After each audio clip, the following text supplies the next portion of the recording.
xamuñu sax naka la Macky Sall def ba échoué. ñoom dañ leen di jox ay éléments de langage rek ñu ñëw di répéter comme sama waay. respecté ñu waay. répéter ay éléments de langage moom la ñuy def.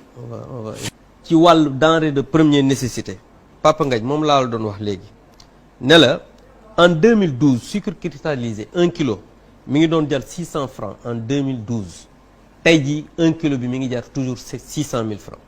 si mi ngi jar 600 francs. non déglu ma rek ma wax. non man gisuma kilo sucre ordinaire waaw da nga may déglu da nga may déglu. da nga may déglu Papa Ngagne président su ma gisuma ko. da nga wax gisoo ko man li may wax sucre buy jar 600 francs man gisuma ko. xam nga ñun sénégalais la ñuy waxal te li ñuy wax. dégg nañ ko ay sénégalais du bekk bi duñu burkinabé duñu congolais ay sénégalais lañ. benn ci suukar en 2012 600 francs la woon en 2021 600 francs la encore malgré jafe-jafe Covid malgré ñu fi am yëpp ceeb bi 300 la woon tey 300 la depuis 2012 amul dërëm bu ci yokk gaz butane 510 la woon tey 4800 francs mën naa ci yokk yu bëri ba ci lait en poudre mu nekkoon 3300 tey muy 3000 mburu bi ngay wax.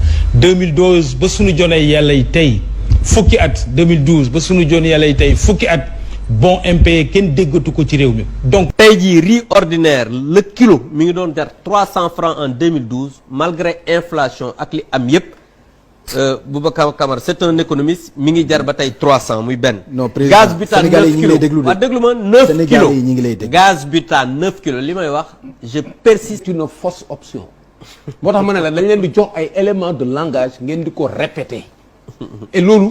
c'est parce que je vous respecte. non non grand je suis désolé mais loolu aussi je ne l'accepte pas. parce que on ne répète rien li ñuy wax. c'est des choses que l'on maîtrise. grand li ngay wax je ne répète rien li may wax kenn joxuma ko ma répété ko je suis un parlementaire. donc qui connaît la politique. que mène le président de la République li may wax. kon nag yow je le maîtrise. président répété woo. voilà léegi dañu ko. il faut que ça soit clair.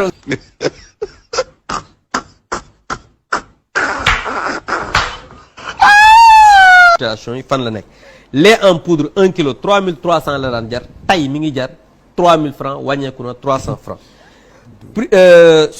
nga yaakaar ni lii ku ko def dana la jik di nga dem ba jubbuntu àjjana ñu yaakaar da ngay dugg ñun la c'est fermé tëj nañ ko prochaine fois